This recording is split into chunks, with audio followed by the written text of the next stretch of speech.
sanctuary, pure and holy, tried and true. With thanksgiving, I'll be a living sanctuary for you.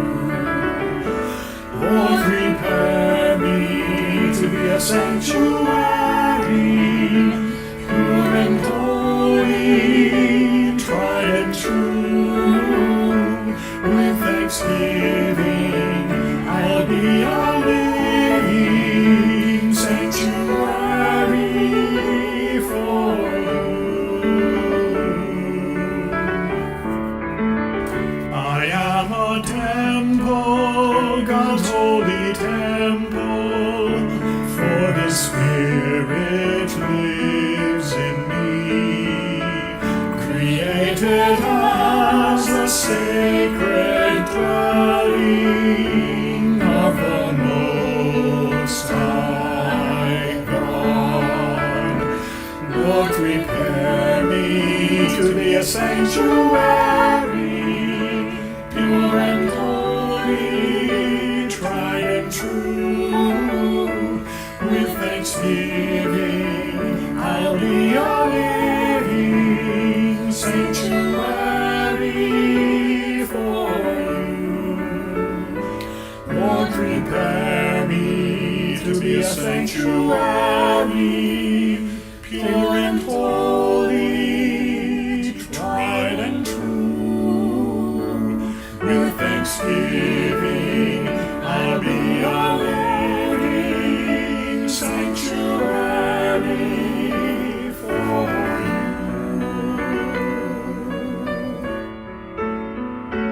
With thanksgiving, I'll be A living sanctuary for you.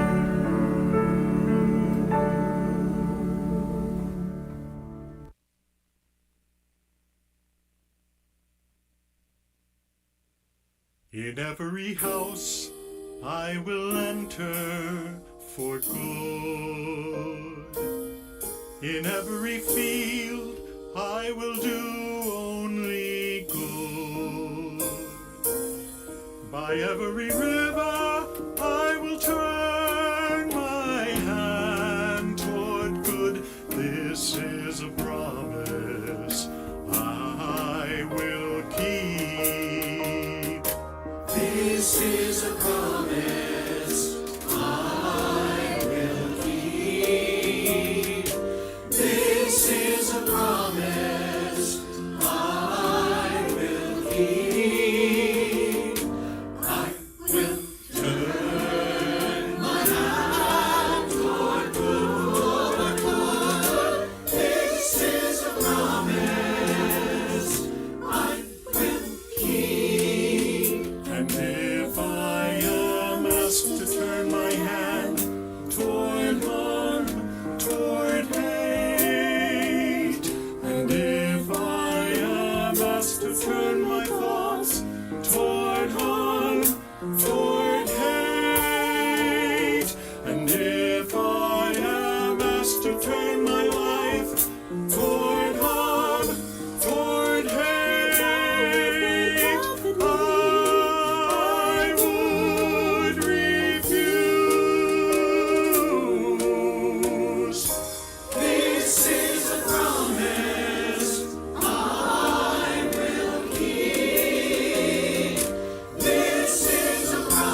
a sanctuary, pure and holy, tried and true. With thanksgiving, I'll be a living sanctuary for you. Lord, prepare me to be a sanctuary, pure and holy, tried and true. With thanksgiving, I'll be a living sanctuary for you. I am a temple, God's holy temple, for His Spirit lives in me, created as the sacred dwelling of the Most High God. Lord, prepare me to be a sanctuary, pure and holy, tried and true. With thanksgiving, I'll be a living sanctuary for you. Lord, prepare me to be a sanctuary, pure and holy, tried and true. With thanksgiving, I'll be a living sanctuary for you.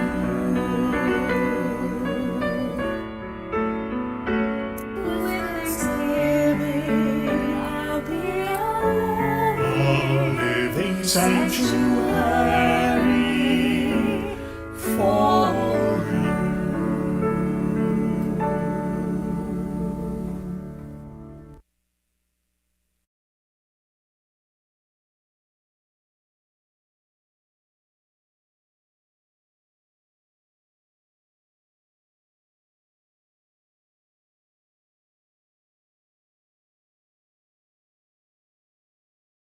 And my pronouns are she, her.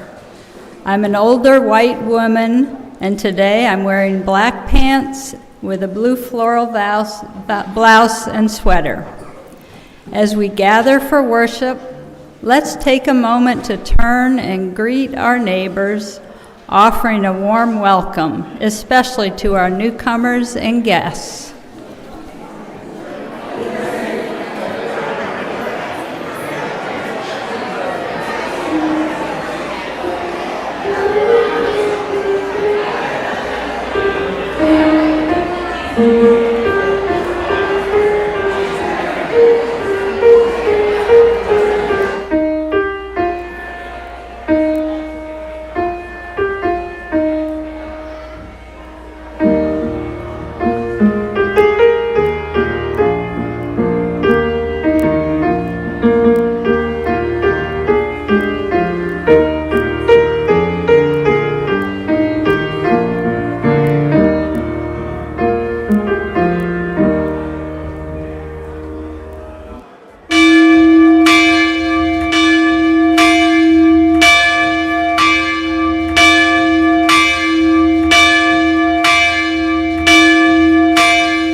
Wow. Good morning. It's a beautiful day at Cedar Lane Unitarian Universalist congregation. I'm Abhi Janamanchi. My pronouns are he and him, one of the ministers serving this religious community, and I welcome you to our worship this morning. I think there's a slight echo I'm hearing, and you're hearing it too. Well, we'll let our AV team adjust that. I am an Indian male in his 50s and with dark brown hair and a graying mustache, and today I am wearing dark blue pants and an off-white shirt. and a dark blue vest. As we gather this morning, let us pause to acknowledge that we are on the lands of the Nacotchtank and the Piscataway Conoy people, and on the land where enslaved African people and their descendants toiled without choice or recompense. We honor their enduring presence, wisdom, and stewardship of this land throughout the generations, past, present, and future. We are so glad you are here this morning. In this inclusive community, we embrace you for who you are, whom you love, wherever you find yourself on life's journey, and whatever your beliefs, sexual orientation, gender identity, documentation status, or disability. A warm welcome to our newcomers and guests, whether you are joining us in person or online today. If you're new or still feeling new and feel comfortable doing so, would you introduce yourself in the chat and also raise your hand so we can greet you and welcome you with a small token of our appreciation. Let us give our guests a warm Cedar Lane welcome.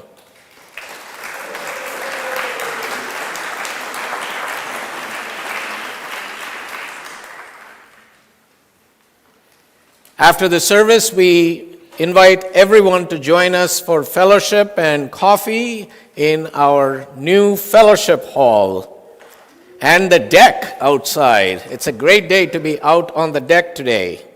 And if you're interested in learning more about Unitarian Universalism or getting involved in our congregation, please take a moment to fill out the newcomer form that's being linked in the chat and also provided to you. And to stay updated on Cedar Lane news and events, please sign up for our weekly e-newsletter on our homepage, cedarlane.org.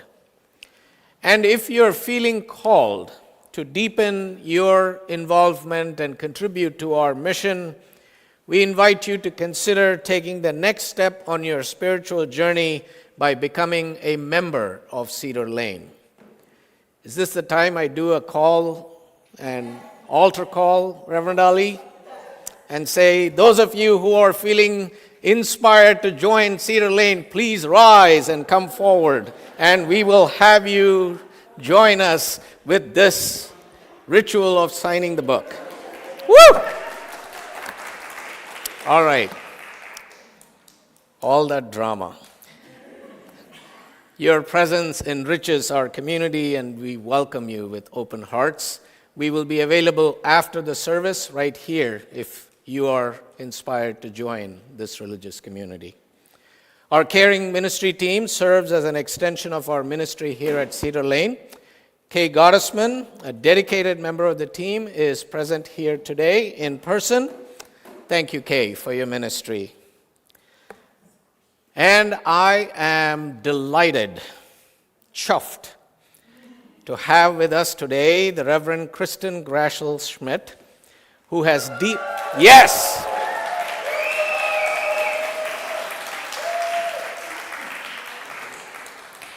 I was going to say, she has deep roots right here in our Cedar Lane community. Raised in our religious education program and a graduate of Wheaton High School, Reverend Kristen earned her Bachelor of Music from McDaniel College. I was at Silver Spring last Sunday, and she was leading the singing, folks. I mean, have you ever heard me lead singing? For good reason, right? She was amazing. And during her time with us at Cedar Lane, Reverend Kristen also served on Cedar Lane staff as membership coordinator while pursuing her Master of Divinity degree at Wesley Theological Seminary in D.C. And following her internship in Houston, she was ordained by Cedar Lane in the spring of 2011. And since then, Reverend Kristen has served congregations in Massachusetts, New Jersey, and California, and she currently holds the position of settled minister at our sibling congregations, Silver Spring Unitarian Universalist Church. She lives in Olney with her husband, Reverend Christian Schmidt. They have 3 children, a dog, a cat, and a turtle. Please join me again in extending a warm Cedar Lane welcome to Reverend Kristen Grassel-Schmidt.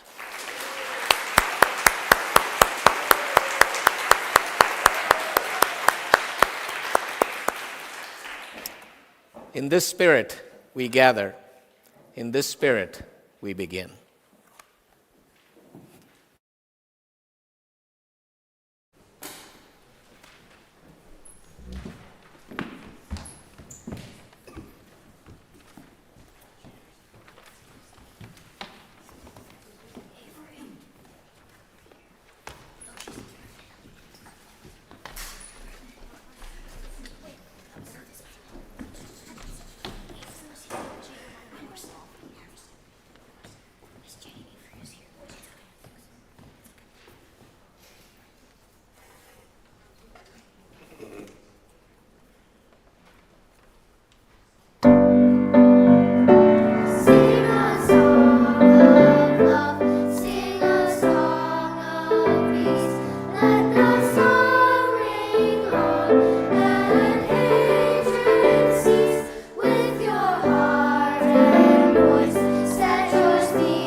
Breath of life, spirit of justice, God whose other name is love. As we continue our lifelong quest for all that's good and right and true, smile in our hearts with each new question. Nurture our curiosity in every doubt. Meet us each in our own searching, and turn us toward the holy, shining deep in one another. Good morning, everyone. As Reverend Abhi already said, my name is Reverend Kristen. My pronouns are she and her. It is so good to be home here at Cedar Lane this morning. Reverend Abhi, thank you so much for your warm welcome. It's now time to light the chalice.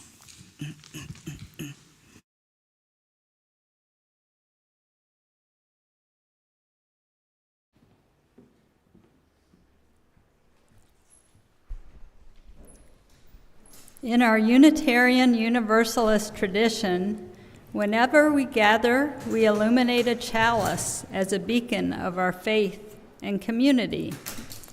Today, we welcome longtime member Harold Quayle, who's celebrating 61 years of membership at Cedar Lane.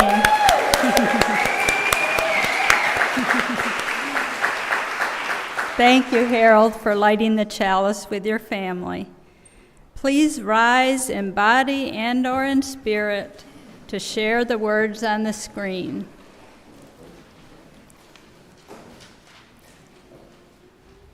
We kindle the chalice, symbol of unity, amidst our differences in background and belief.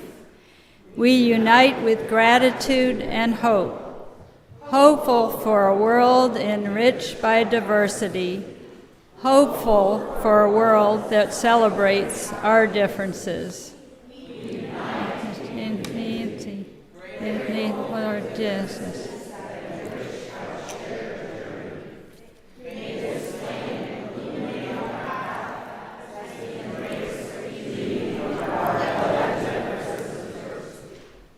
Thank you all for finishing that. I cut off my paper.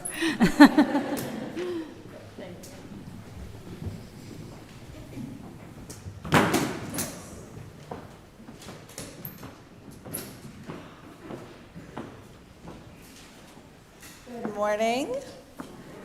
I am the Reverend Dana Edwards, and my pronouns are she and her, and I'm wearing a black skirt and a black business jacket and a red stole, and I have curly brown hair that is almost shoulder length. And this morning, we have a very special story. Long ago and far away, there was a town that was tucked away in the shadow of a mountain. And carved on the side of that mountain, big and tall so nobody could miss him, were the words, "The answer is no."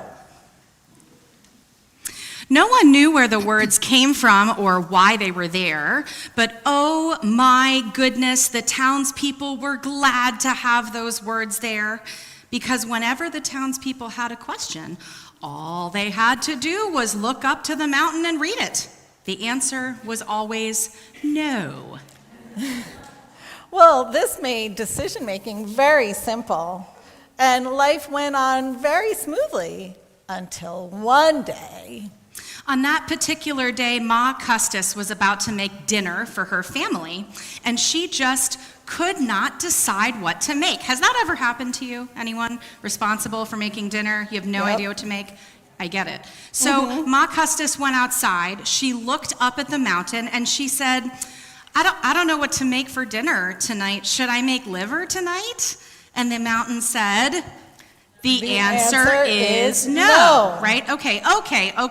I knew that really. Nobody's really crazy about liver. But what should I make instead? Should I make tacos or tofu, baked beans or broccoli?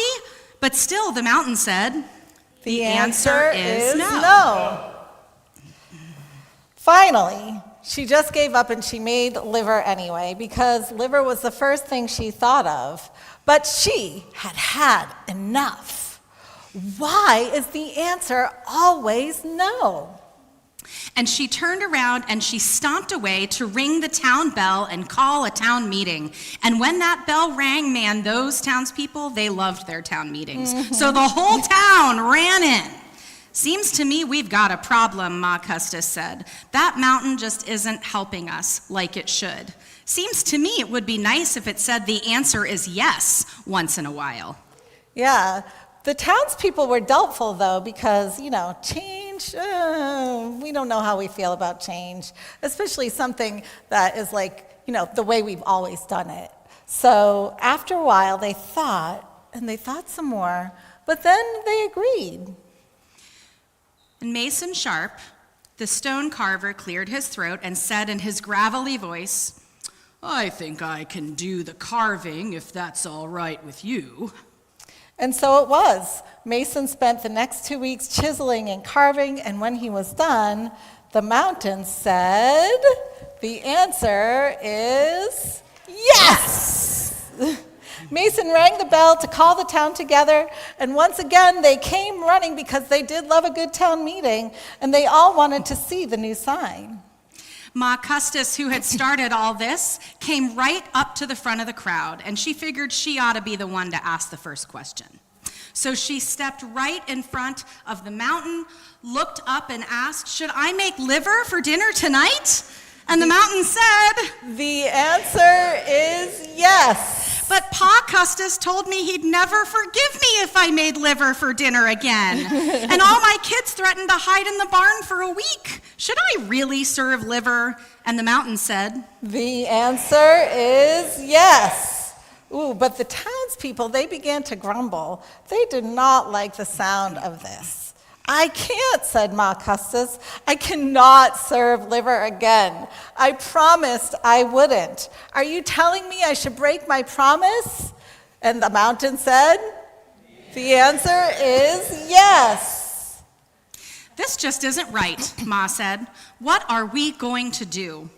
And once again, the townsfolk put on their thinking caps, and everyone thought deeply. The Custis kids probably thought the most deeply of all. And finally, the smallest of the Custis kids piped up. "Why does there have to be just one answer? Can't we have more?"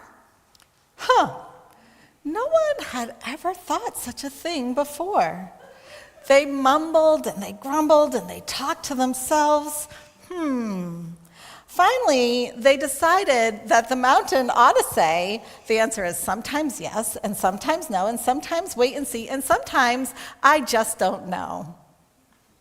Mason, the stone carver, cleared his throat and scratched his nose and adjusted his cap and said, "Well, how about if I work on it when I can, and I'll put up something on that mountain that I think's going to work for all of us."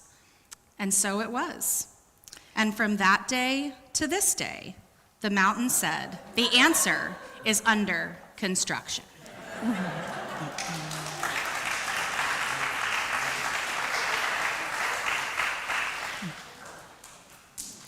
Now please join us, rise in body and spirit as you're able to sing hymn 1000, Morning Has Come.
In our worship, Reverend Abhi, announcements are more than just updates. right? They serve as a vital opportunity to connect and deepen. They are invitations to engage, celebrate, and support one another's journeys, embodying our commitment to nurturing fellowship and building community. And you would know because he wrote those words.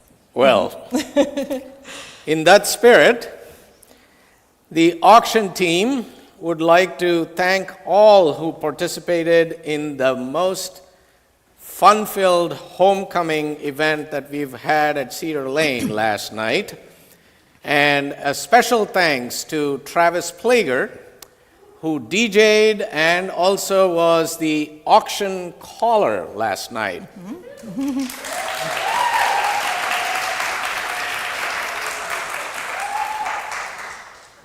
And all those who donated, who bid, volunteered, all the attendees and staff, we thank you for all your support.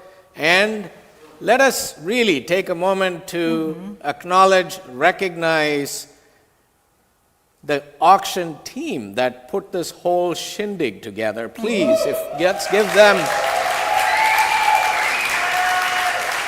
awesome work. So, the auction is still live until tomorrow evening, Monday at 8 p.m. The online bidding is pretty active. I see that people are engaged in some robust, healthy bidding. So let it continue. Please, if you would like, check it out. I think the link is on the chat somewhere. Oh, probably, yeah. All right. And join us for the Kiplinger Lecture, A Promise Unfulfilled, The Future of the Right to Vote, with Dean Fernita Tolson and former Senator Russ Feingold on Saturday, May 18th. That's next Saturday from 3 p.m. to 4:30 p.m. in the sanctuary and on YouTube. Should be a robust discussion. Indeed. And an important one. Very. And on Sunday, the 19th at 4 p.m. in the sanctuary, we welcome Prahlad Singh Tipanya and the Kabir singers, bringing the timeless poetry of the Indian mystic, the 15th century mystic Kabir, to Cedar Lane. It's a wonderful opportunity to experience a folk tradition from central India, and there will be live translations provided by Dr. Linda Hess, who is a Kabir scholar at Stanford. So we look forward to seeing many of you there next Sunday at 4 p.m. Wow. And please do mark your calendars for the annual meeting of the congregation on Sunday, June 2nd. The meeting will be preceded by an abbreviated service in our annual flower communion at 10 a.m., which is one of my favorite services. Indeed. And it's like that town meeting that they talked about in the story. And you have an opportunity to say yes, to say no, to say maybe, and many more things. So please join us on June 2nd. And an update on our annual fund campaign. Thank you to the 191 households who have pledged $682,000. Yes. It's really a tribute to your generosity and support that we are really seeing this wonderful uptick in generosity this year. However, despite the tireless efforts and generosity, we're still short of our pledge goal of $950,000 for the coming year. And friends, if we don't meet the goal, we will be forced to make some difficult choices to cut staff, programs, and cherished activities. So, in response to this challenge, a few generous, committed Cedar Laners have stepped forward with a matching challenge, promising $37,000 in matching funds between now and May 30th. We thank all these members for their generous support. Thank you. And so, if you have not made a pledge and would make a pledge, your pledge will be doubled. Or if you have already pledged and feel moved and inspired, you increase your pledge and that will be doubled. That means, if you pledge $1,000, Cedar Lane receives $2,000. $2,000. Come on. That one I got. If you pledge $2,500, $5,000. $5,000. You get the math. This is an amazing opportunity for us to leverage our generosity to help Cedar Lane live into its mission and ministry. So please, make your pledge today. There will be cards and brochures, information available in the lobby after the service, and also you can do it online. I thank you all in advance for your continued support and dedication to your beloved community. Thank you. Can I ask one question about that before we move on? Sure. So if I pledged last year and I just want to continue, having the money come out of my account every month, do I have to let anybody know or? Yes, please. A simple email will do. Okay. You can email me or Jen Morley, jmorley@cedarlane.org. Wonderful, thank you. Thank you. So that's a good thing to remember. So now let us move into the space of naming and sharing our joys and sorrows, the joys and sorrows of our community and beyond.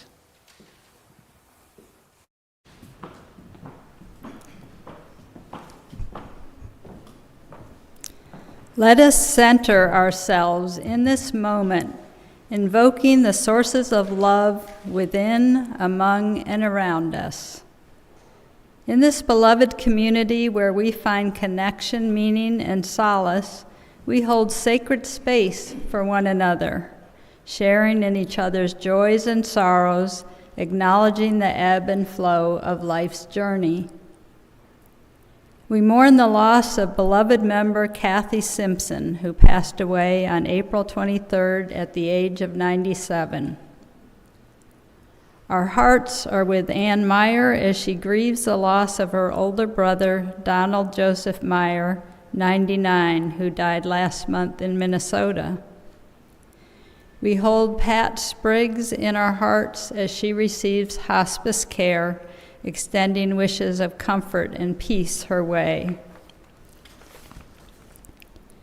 Our deepest sympathies go out to Sharmi and Raj Mehta.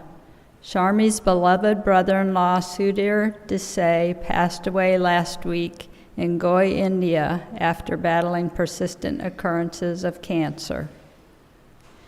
We offer our condolences to Barbara McCabe, sister of member Dan Cole, on the passing of her husband, Steve Slayton, on April 17th. Our caring extends beyond Cedar Lane to those whose lives are lost and whose lives are impacted by war, violence, and calamities in our world.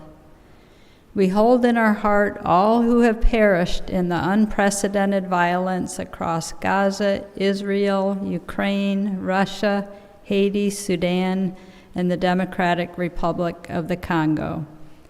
We pray for an immediate ceasefire, the release of all captives, and for humanitarian aid to swiftly reach those in dire need.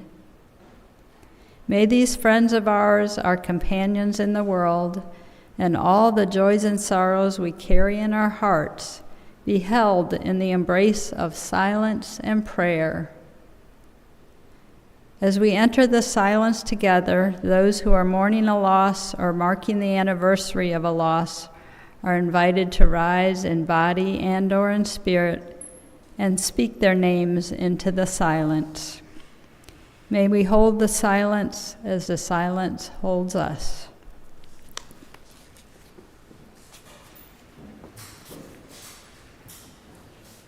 Shirley Murphy, Steve Murphy.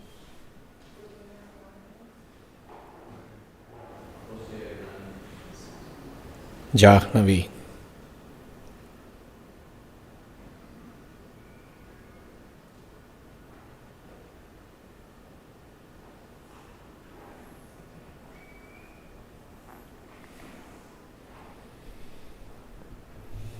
You may be seated.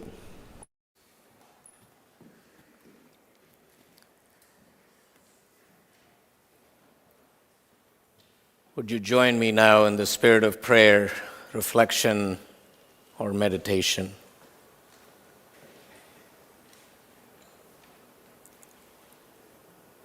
Om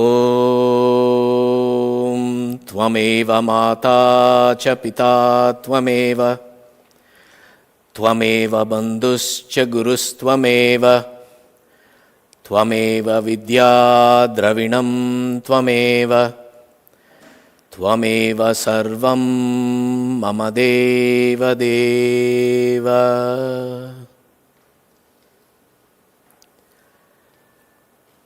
Nameless one of many names, our mother, father, parent, friend, teacher, embodiment of wisdom and everything that sustains, nourishes, and heals. Be with us, be among us, and around us. We come to this day in praise and thanksgiving for the gift of life itself.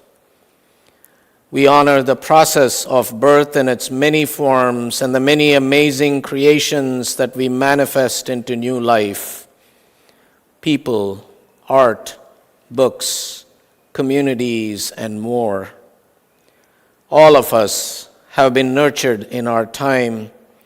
All of us have been nurturers. We come from many different places, O Spirit, joy and delight, wistfulness and worry, unmet needs and unfulfilled dreams, loss and longing, loss and sorrow, loss and regret. We are grateful for those who cared for us deeply and gently, for their love, their sacrifices, and we honor those who have supported and shaped us into who we are today. We acknowledge the complexity of this day, Mother's Day. We remember and honor those who have experienced hurtful and damaging mothering, and we hold space for their healing and growth.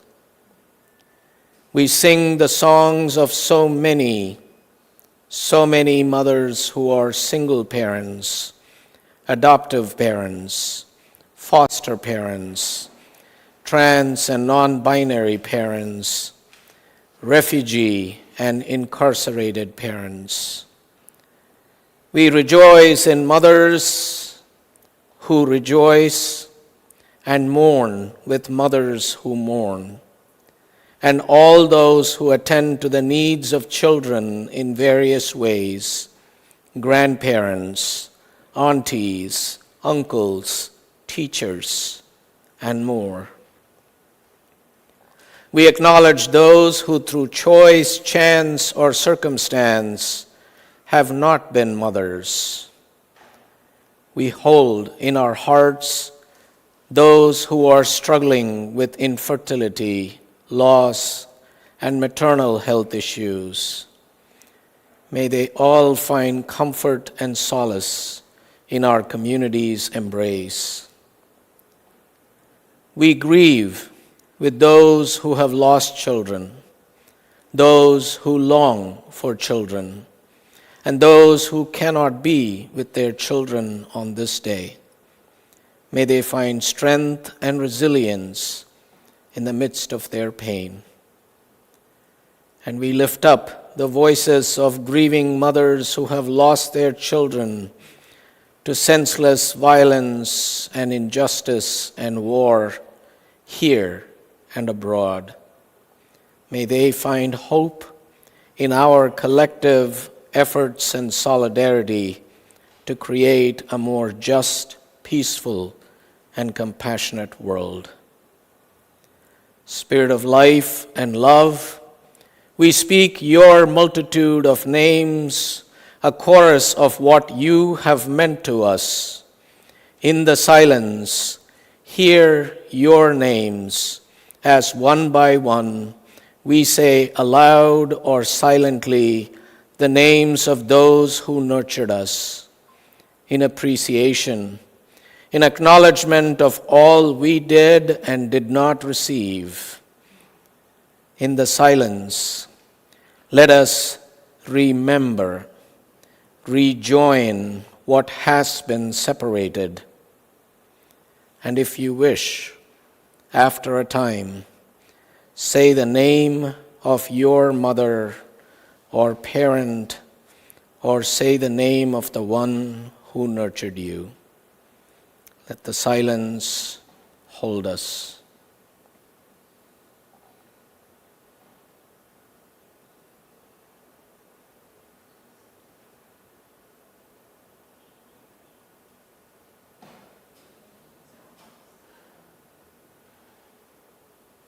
Jahnavi.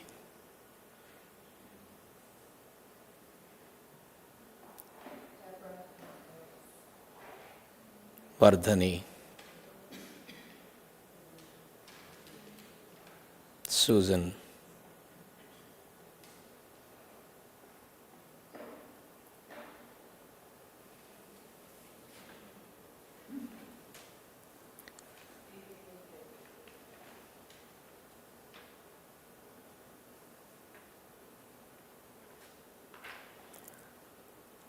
Let us end this naming knowing that each of us did the best we could, parent and child, present or absent, loving and unable to give much, wounding and wounded, for the choices we have to make are often not easy ones, and we do the best we can.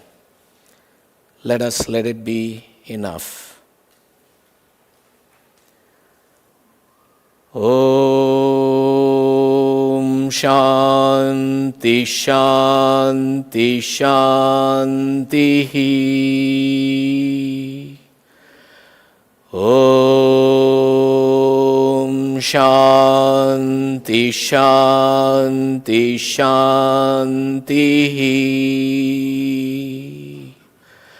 Om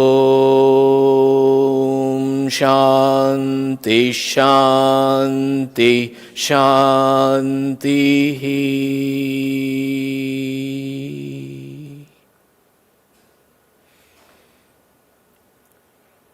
So may it be. Blessed be.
Each week we give and receive an offering to reaffirm our dedication to the principles of our Unitarian Universalist faith and to the mission and ministries of our cherished community. As the plate passes among us, It symbolizes our collective generosity, filled with the evidence of our commitment to supporting one another, our community, and what it represents. The offering represents our harvest gathered each week to sustain and enrich the vital work that matters most to us.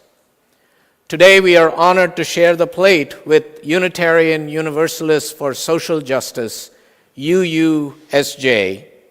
Let's welcome Reverend Kristen again, who's a member of the UUSJ board, to share more about their impactful work. Unitarian Universalists for Social Justice was originally founded by a group of congregations right here in the DC area who wanted to leverage their geographic location to influence federal policy.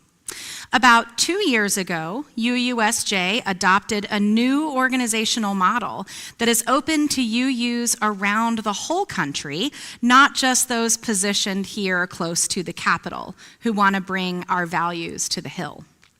Your donations today will help support UUSJ and its partners as we continue voter mobilization work in key battleground districts in the region. Your support will also help UUSJ increase its staff so it can empower even more UUs to get involved in federal level advocacy. There are many ways to give here at Cedar Lane. Give online, give by text, by mailing a check, or by placing your gift in the offering plate as it comes around.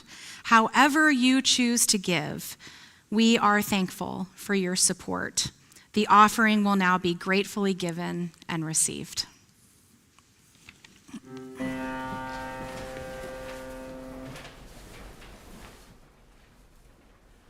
Yonder come day, day is a breaking.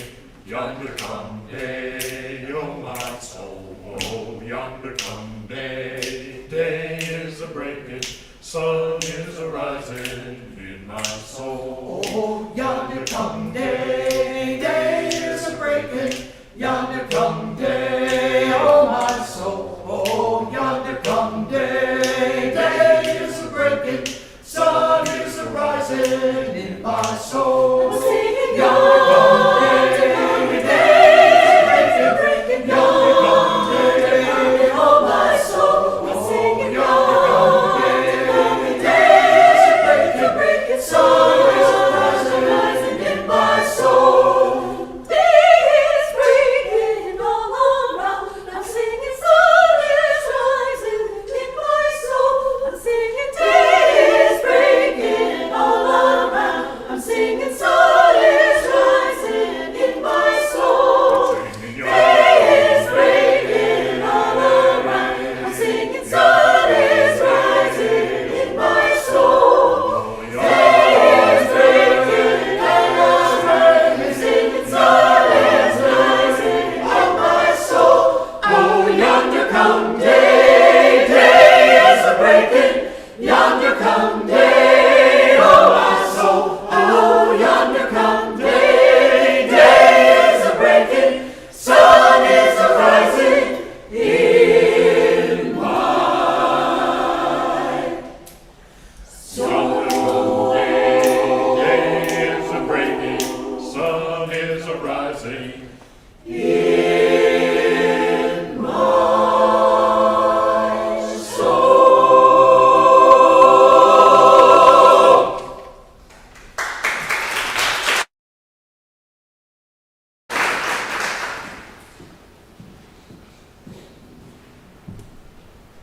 Amen. That was beautiful. Our reading today is from Faith After Doubt, Why Your Beliefs Stop Working and What to Do About It, written by Brian McLaren. It's a contemporary version of the Beatitudes. Blessed are the curious, for their curiosity honors reality. Blessed are the uncertain and those with second thoughts, for their minds are still open. Blessed are the wanderers, for they shall find what is wonderful. Blessed are those who question their answers, for their horizons will expand forever. Blessed are those who often feel foolish, for they are wiser than those who always think themselves wise. Blessed are those who are scolded, suspected, and labeled as heretics by the gatekeepers, for the prophets and mystics were treated in the same way by the gatekeepers of their day. Blessed are those who know their unknowing, for they shall have the last laugh.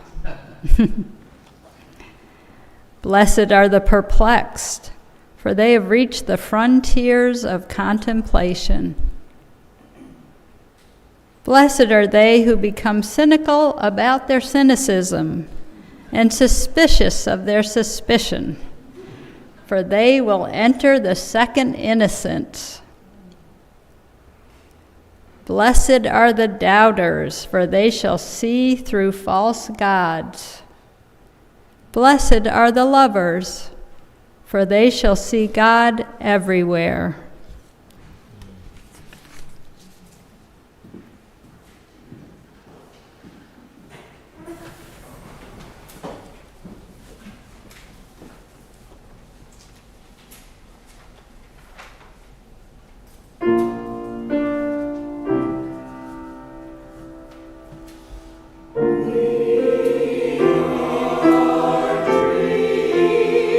Dreamers, dreamers.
It is really amazing to be back here in this room, in this space.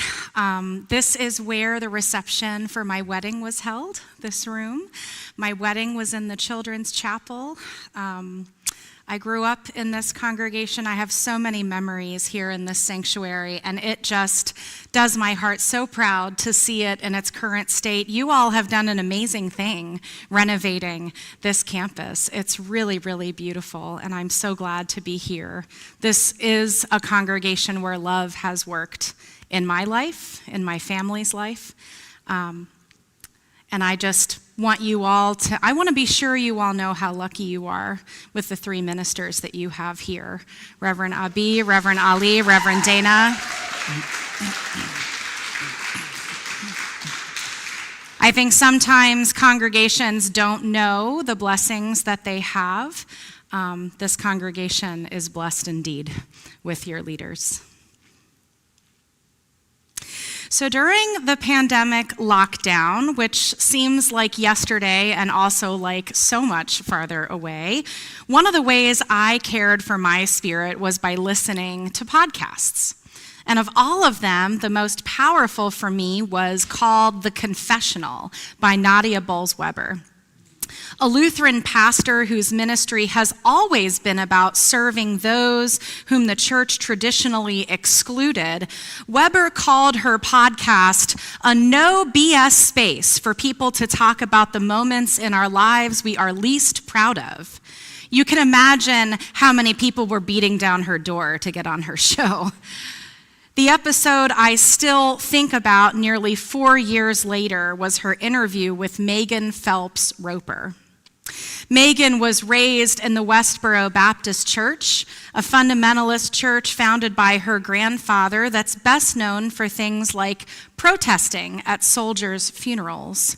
They believe that every bad thing that happens is a punishment from God, and that they're supposed to get America to repent by drawing attention to tragedy. And Megan was raised in a compound with other church members, given signs to hold at public protests with hurtful messages from the time that she was just 5 years old. A true believer, by the time she was a young adult, she saw social media as a tool to spread Westboro's message, at least until she began actually engaging with people outside of her church on Twitter. Some people dismissed her and her hurtful views immediately, but others appealed to her humanity.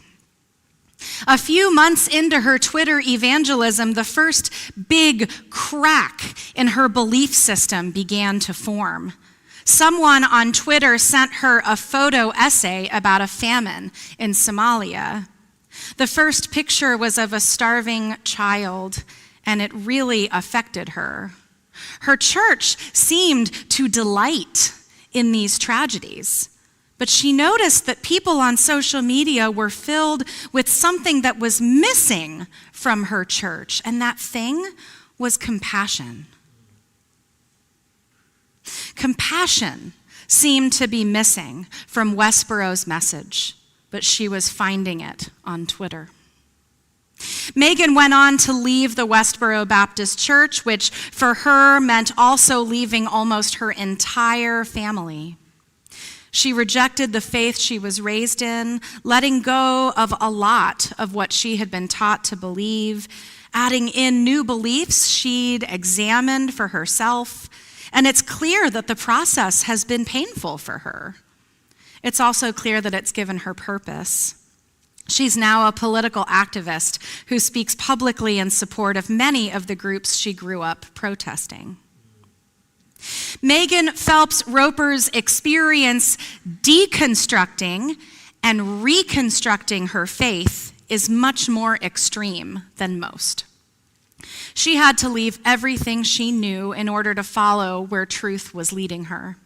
But even most people who didn't grow up in fundamentalist families or faiths must face the challenge of deconstruction at some point.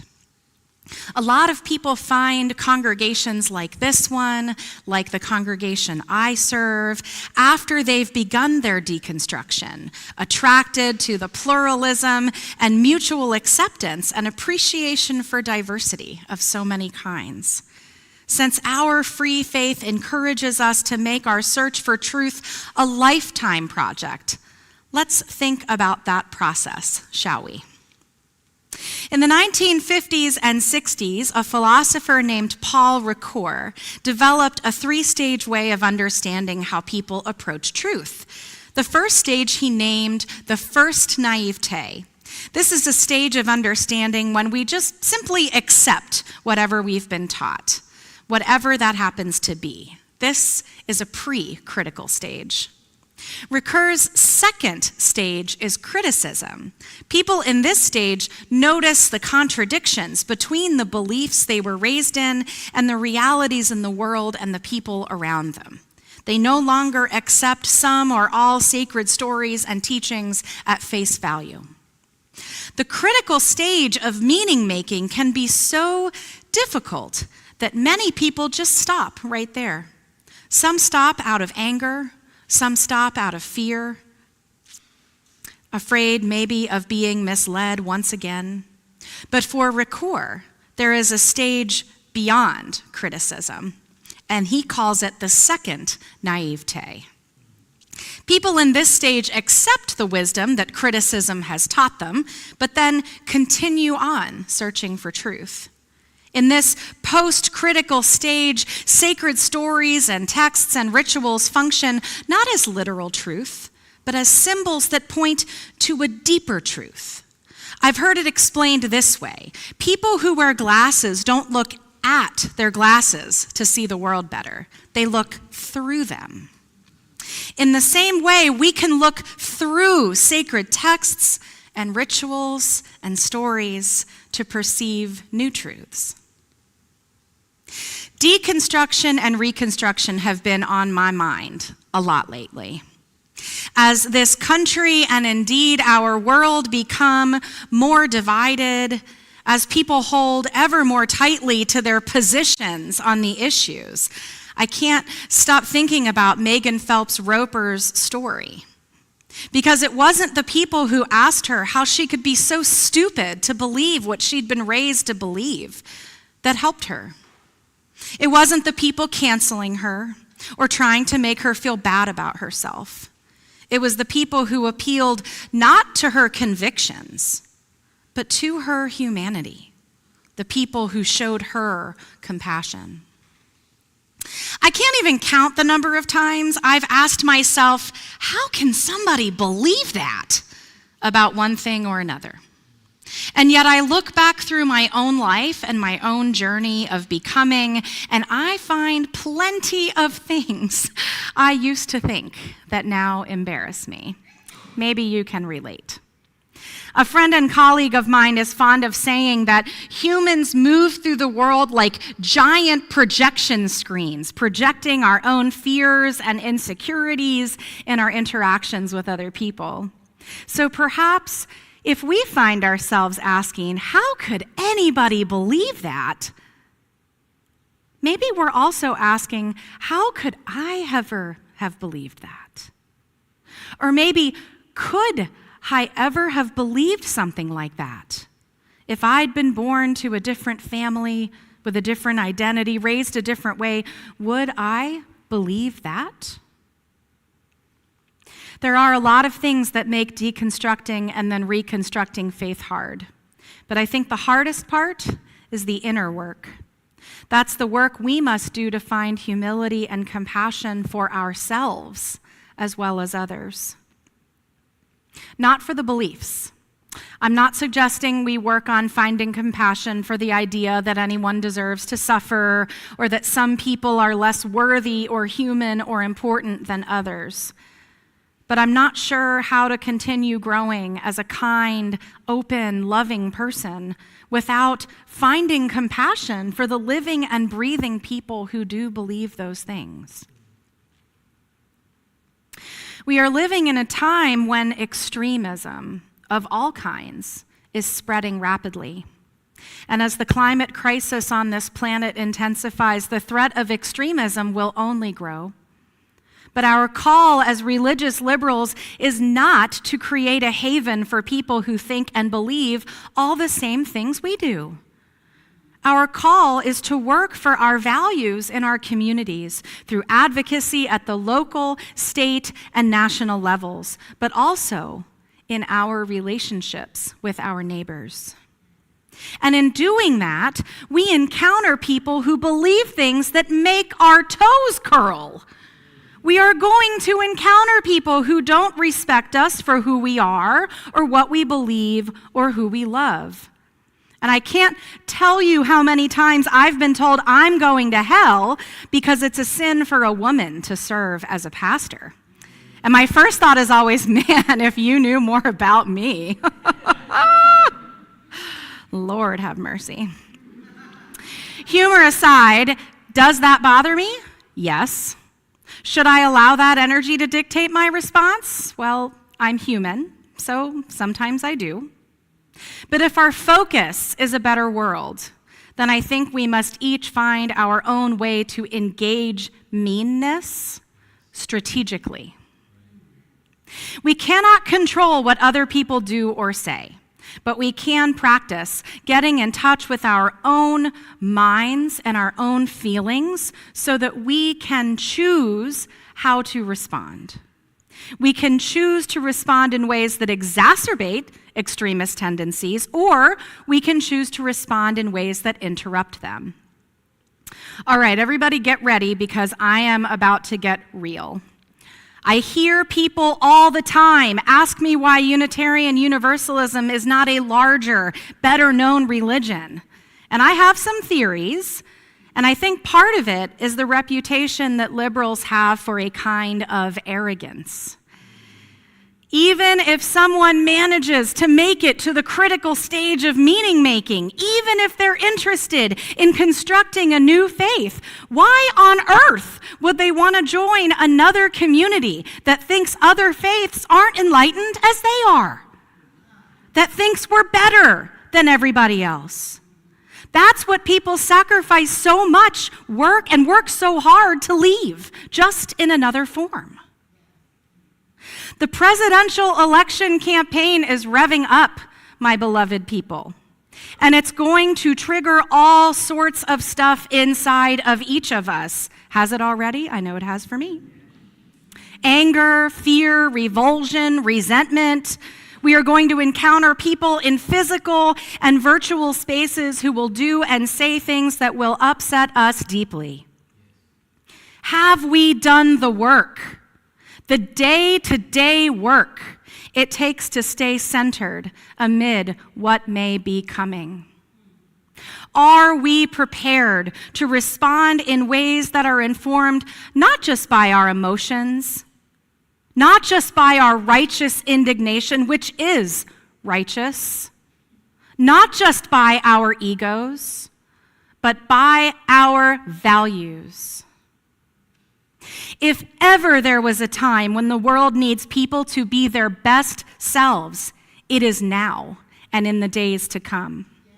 If ever there was a time that the world needs us to be clear about our purpose as a free and liberating faith community, it is now and in the days to come. If ever there was a time when the world needs people who can do more than just reject old stories and rituals out of hand and instead learn to look through them for new truths, look through them to find the holy, truth, deep meaning, God everywhere, it is now and in the days to come. Do we exist primarily as a social club for people who fall in the center circle of the liberal beliefs Venn diagram? Or do we exist to serve something larger than ourselves? Do we exist not just to reject extremism, but to help interrupt it? Because if we want to be about advocacy work to change our community, to serve justice, to make sure all people in our society have enough for their lives to flourish, then we have to find a way to meet even people who hold beliefs we find abhorrent with some kind of compassion. And we have to be about making sure our free faith is known not for a sense of superiority, but for our welcome and for our love. May we all find blessing on our journey to construct a set of beliefs we can claim with a straight face, a faith we can believe in without having to cross our fingers behind our backs, as Tripp Fuller says. May we all find the time and space we need to center down into ourselves and our deepest held truths. May we all find the humility to remember we have not always been who we are today. We have not always believed all that we do now. May we find compassion for ourselves and others, for the people we once were, for the work it takes to move into the critical stage of meaning-making and back out of it again. May we grow and mature in our own sense of self so we can offer others judgment-free space to deconstruct and reconstruct their faith. And in so doing, may we help our free faith come to be known for our welcome, for our compassion, and for our love. May it be so, and may we make it so. Amen. Please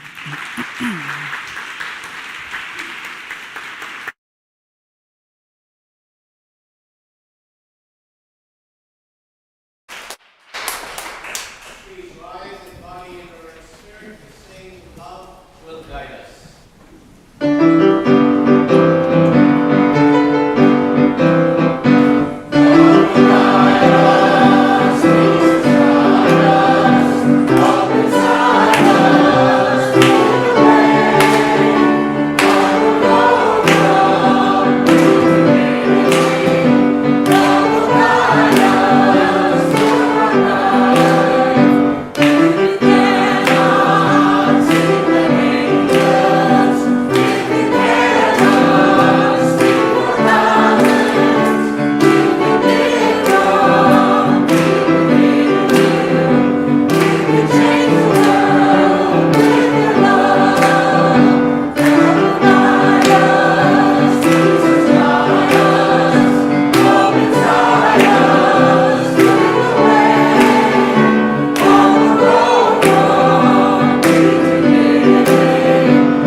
Be blessed with curiosity and uncertainty, wonder and questions, foolishness and misunderstanding.